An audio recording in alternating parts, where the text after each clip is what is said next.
Balik sa studio ay mataas pa rin ang energy ng mga kids and parents. Daming tao, ang dami nagpapapirma. Galing naman ng kids. Basahin natin itong letter from the Dear Ate John. Hello, love. I'm hello, love. Just Ronaldin. Babae naman ka.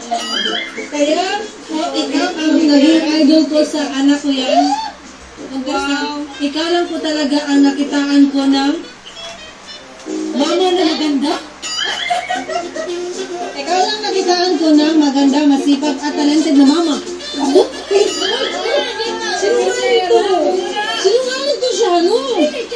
Talented at higit sa lahat, napakabait na mama.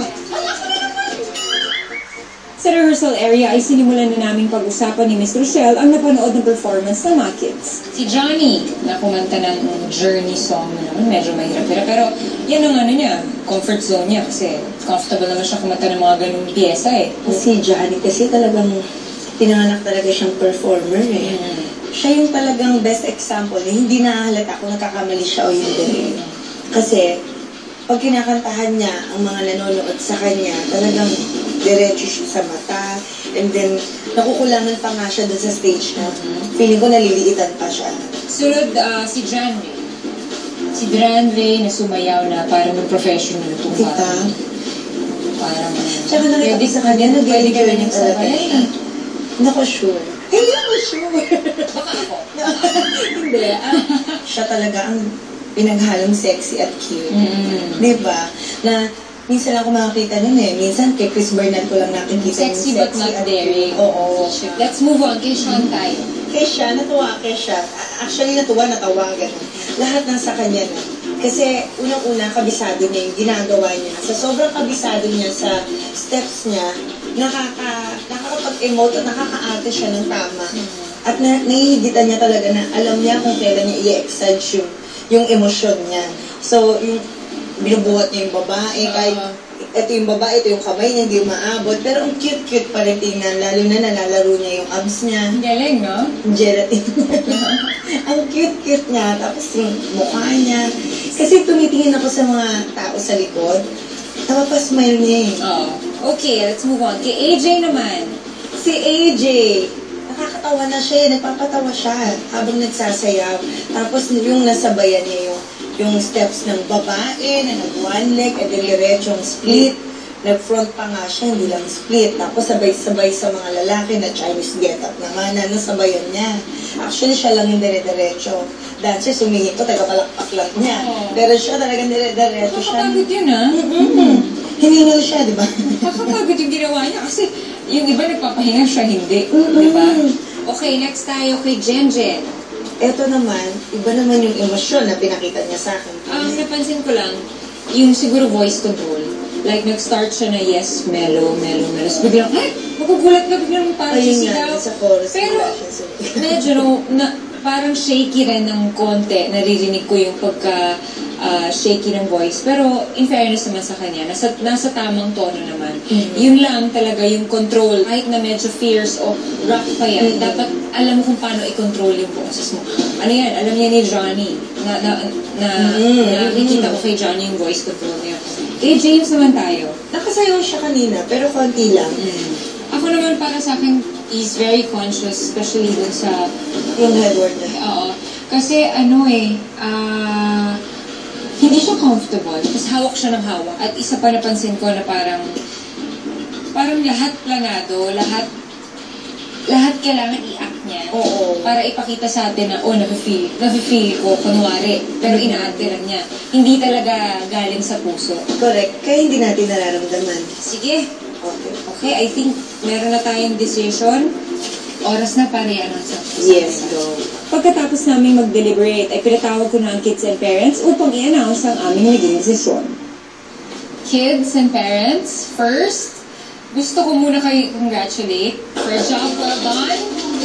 Napawaw niyo talaga kami ni Miss Rochelle kanina sa SM Marikina. At kami rin ay nag-enjoy, napapalakpak, napasigaw, napatawan yung lahat. At proud na kami sa inyo dahil sa lahat ng mall shows nyo, talagang dito kayo nagpasiklab ng sobra. Handa na ba kayong malaman kung sino ang best performer namin? Please step forward. Sean, ikaw ang aming best performer. Congratulations, Sean. Na naman nakakatuwa dahil pinakitaan mo naman kami ng iba kanina. Medyo, kasi nung mga nakaraang linggo, paulit-ulit lang yung ginagawa mo, facial expression. Pero kanina may nakita kaming kakaiba. May mga, ano ba yun, nagbubuhat ng babae, di ba? May abs ka. Oh, may abs ka. Oh, tapos, hindi ka na naliligaw. Pag nagpapatawa ka, hindi ka na naliligaw sa steps. Alam mo na, by heart, kabisado mo yung step mo. So, nakakatuwa. Congratulations sa'yo! Alam ko ka naman natin si Sean. May idea po ako na ako maging best performer kasi po, iba naman po, pinakita ko may precious abs at saka nag-carry ng babae, parang totoo, pero hindi naman totoo. Dalawa ang weaker performers natin. At automatically, makakasama na natin yon sa listahan ng endangered. Please step forward.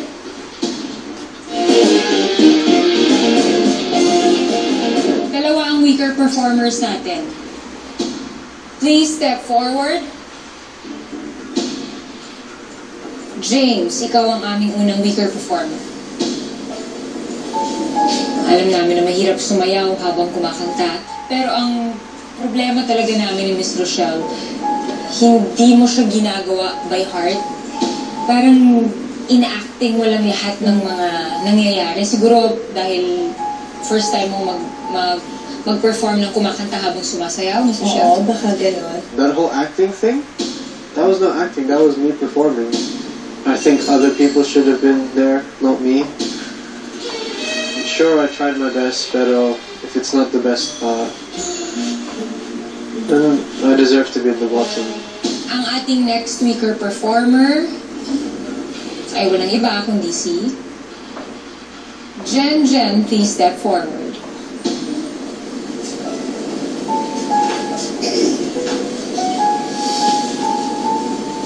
Jen, nakita namin na talagang feel mo yung song. Kahit papano, si Ate Jeneline, nakakakanta naman, di ba? Naririnig ko yung, hindi mo makontrol yung boses mo, kasi merong part na soft. Tapos pagdating sa rock, bigla kang sisigaw na parang medyo masakit sa tenga. Nakakagulat. Oo, nakakagulat. Tapos masakit sa tenga, pero medyo shaky rin siya ng konti yung voice mo. Hindi ko alam, dahil ba nervous ka? My heart feels like this. Boop, boop, boop, boop, boop, boop, boop, boop. I wasn't happy because, what? Why am I in the bottom of Sweden? I will not sleep. I was thinking about the lyrics.